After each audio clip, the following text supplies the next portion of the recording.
నమస్తే, నేను మీ ఇక్బాల్. ఎంఐ టీవీకి స్వాగతం. ముందుగా హెడ్లైన్స్. దిత్వా తుఫాన్ ప్రభావంతో తిరుమలలో కమ్మేసిన పొగమంచు. AP deputy CM Pawan Kalyan పైన ఒక్కసారిగా ముక్కుముడి దాడి చేసిన తెలంగాణ మంత్రులు. చింతలపాడు గ్రామంలో శ్రీ నూకేశ్వరి అమ్మవారి తిరునాళ్లు ప్రారంభం. సమన్వయకర్తలతో సమావేశాన్ని ఏర్పాటు చేసిన ఎన్టీఆర్ జిల్లా వైఎస్ఆర్ కాంగ్రెస్ పార్టీ అధ్యక్షుడు దేవినేని అవినాష్. సినిమాటోగ్రఫీ మంత్రిగా చెప్తున్న పవన్ కళ్యాణ్ క్షమాపణ చెప్పకపోతే అతని సినిమాలు తెలంగాణలో ఆడవంటున్న తెలంగాణ మంత్రి కోమటిరెడ్డి వెంకటరెడ్డి. పవన్ కళ్యాణ్ మీద ఒక్కసారిగా ముక్కుమడి దాడికి దిగిన కాంగ్రెస్ మంత్రులు. పవన్ కళ్యాణ్ నరదిష్టి వ్యాఖ్యలపై స్పందించిన తెలంగాణ సినిమాటోగ్రఫీ మంత్రి కోమటిరెడ్డి వెంకటరెడ్డి, పవన్ కళ్యాణ్ అవగాహన లేకుండా మాట్లాడుతున్నాడు, తెలంగాణ ప్రజలను అవమానిస్తే ఊరుకోం. పవన్ కళ్యాణ్ వెంటనే క్షమాపణలు చెప్తే తెలంగాణలో ఆయన సినిమాల కోసం కనీసం 1-2 రోజులైనా ఆడతాయి, లేకపోతే తెలంగాణలో ఆయన సినిమాలు ఆడనివ్వం అంటున్న మంత్రి కోమటిరెడ్డి వెంకటరెడ్డి. కానీ ఈ విధంగా మాట్లాడి దాదాపు 13 సంవత్సరాలు అయిపోయింది. తెలంగాణ 13 సంవత్సరంలో పడుతున్నది. ఈ సమయంలో మా తెలంగాణను అవమానపరచొద్దని పవన్ కళ్యాణ్ గారు బేషరతుగా క్షమాపణ చెప్పితేనే తెలంగాణ ప్రజలు క్షమిస్తారు. చిరంజీవి ఫ్యామిలీ సినిమాలు ఎక్కువగా వాడుతుంటాయి. వాళ్ళే ఇప్పుడు దాన్ని క్షమాపణ చెప్పకపోతే ఎవ్వరు కూడా చిరంజీవి గారికి సంబంధం లేదు. Chiranjeevi is a super man. ఆయన ఎప్పుడు కూడా వివాదాలకు దూరంగా ఉంటారు. కానీ పవన్ కళ్యాణ్ కొత్తగా రాజకీయాలకు వచ్చి డిప్యూటీ సీఎం కాగానే తెలిసి తెలియకనే మాట్లాడిండో, మరి కావాలని తెలంగాణ వాళ్ళని అవమానపరచాలనుకుండో ఏమనుకుండో, కానీ దానికి క్షమాపణ చెప్తే కనీసం ఆయన సినిమా 1-2 రోజులన్నా ఆడుతుంది. చెప్పకపోతే ఎక్కడ కూడా తెలంగాణ థియేటర్లలో సినిమాలు రిలీజ్ కావు. సినిమాటోగ్రఫీ మినిస్టర్గా నేను చెప్తున్నా ఈ మాట. ఎన్టీఆర్ జిల్లా వైఎస్ఆర్ కాంగ్రెస్ పార్టీ అధ్యక్షుడు దేవినేని అవినాష్ ఆధ్వర్యంలో జిల్లా సమన్వయకర్తల సమావేశం ఏర్పాటు చేశారు.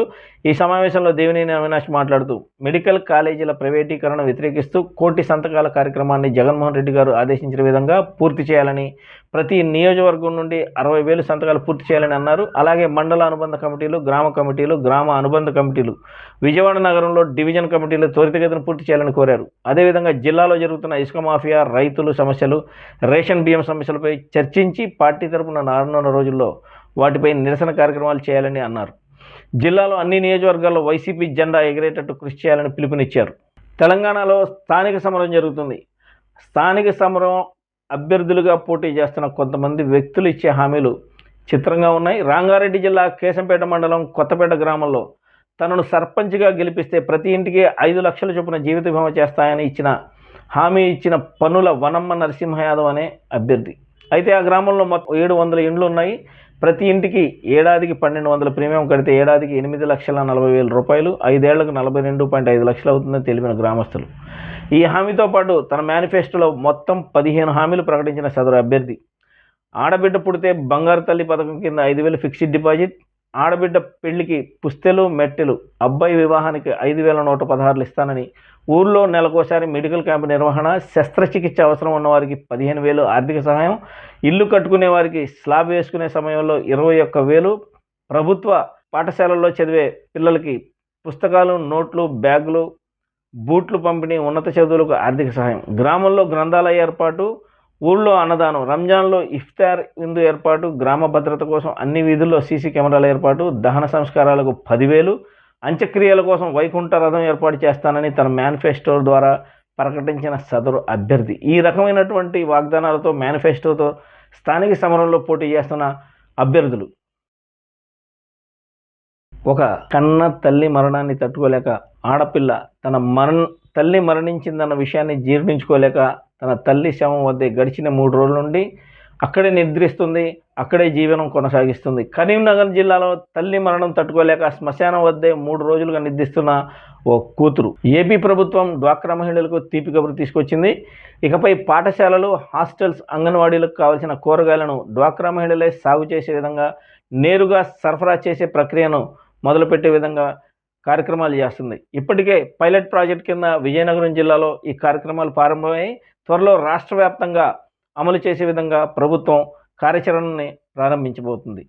ఐఐటి, IIIT, ITI మూడింటిని ఒకటి చేసిన తెలంగాణ సీఎం రేవంత్ రెడ్డి. సీఎం గారు మరీ ఇంత అవగాహన రాజ్యమా అంటున్న విద్యాశాఖ మంత్రి. ఐఐటి, IIIT, ITIలకి తేడా తెలియకుండా అజ్ఞానంగా మాట్లాడుతున్న విద్యాశాఖ మంత్రి సీఎం రేవంత్ రెడ్డి. బాసర IIITని IIT చేసిన సీఎం రేవంత్ రెడ్డి జడ్చర్ల ITI కాలేజీని IIT అంటూ కనీసం సోయ లేకుండా మాట్లాడుతున్న వైనం. మా మిత్రులు ఎన్ఎం శ్రీనివాసరెడ్డి అడిగాడు, IIT బాసర ఆదిలాబాద్లో ఉంది, మరి వెనకబడ్డ మన జిల్లాలో IIT పిల్లలు చదువుకోవాలి కదా, ఆ పిల్లలు ఎట్లా చదువుకుంటారు? మరి చదువుకున్నాడు కాబట్టి ఎన్ఎం శ్రీనివాసరెడ్డి వచ్చి అడిగాడు IIT కావాలని. ఎంబడే కొత్తగా IIT మంజూరు చేసి జడ్చర్ల, దేవరకద్ర, మహబూబ్నగర్ మధ్యలో ఈనాడు IITని మనం ప్రారంభించుకున్నామంటే గ్రామీణ ప్రాంతాలలో ఉన్న రైతు బిడ్డలు IIT చదవాలి, IT నిపుణులై అమెరికాకి వెళ్ళాలి, సిలికాన్ వ్యాలీని ఏలాలి. ఈనాడు తెలంగాణ రాష్ట్రానికే కాదు దేశ అభివృద్ధిలో వాళ్ళు భాగస్వాములు కావాలని ఇవాళ IIT ఇచ్చుకున్నాం. మచిలీపట్నంలో రన్నింగ్లో ఉన్న సఫారీ కారులో ఒక్కసారిగా మంటలు వ్యాపించాయి. ఈ ఘటన సోమవారం రాత్రి మచిలీపట్నం లక్ష్మీ టాకీస్ సెంటర్లో చోటు చేసుకుంది. శ్రీనివాస్ నగర్కు చెందిన ఓ ఫ్యామిలీ గుంటూరు వెళ్ళి వస్తుండగా ఇంజన్లో వైర్ షార్ట్ సర్క్యూట్ అయి ఈ ప్రమాదం చోటు చేసుకున్నట్టు తెలిసింది. అప్రమత్తమైన స్థానికులు నిమిషాల్లో మంటలను అదుపు చేశారు. దిత్వా తుఫాన్ ప్రభావంతో తిరుమలలో పొగమంచు కమ్మేసింది. మంచుతో పాటు తేలికపాటి వర్షాన్ని ఆహ్లాదకరమైన వాతావరణం నెలకొంది. ఓవైపు మంచు, మరోవైపు జల్లులు రావడంతో అందమైన దృశ్యాలను భక్తులు ఫోన్లో బంధిస్తున్నారు. చలి తీవ్రత అధికమవడంతో వృద్ధులు, చంటి పిల్లలు వణుకుతున్నారు. పొగమంచు కారణంగా ఘాట్ రోడ్లో ప్రయాణించే వాహనదారులు, టీటీడీ సిబ్బంది అప్రమత్తం చేస్తున్నారు. ముమ్మరంగా సాగుతున్న నూకేశ్వరి అమ్మవారి తిరునాళ్ళ వేడుకలు. చంద్రలపాడు మండలం చింతలపాడు గ్రామంలో వేయించేసి ఉన్న శ్రీ నూకేశ్వరి అమ్మవారి తిరునాళ్ళు రానే వచ్చేశాయి.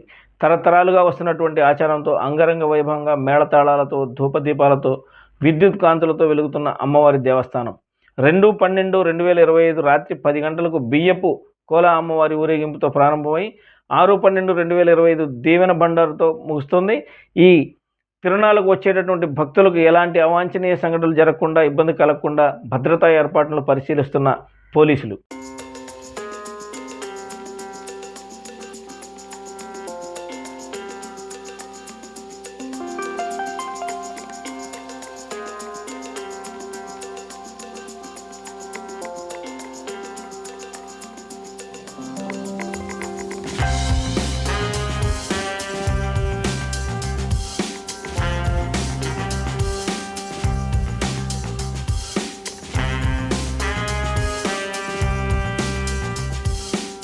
వార్తలు ముగించే ముందు హెడ్లైన్స్ మరోసారి.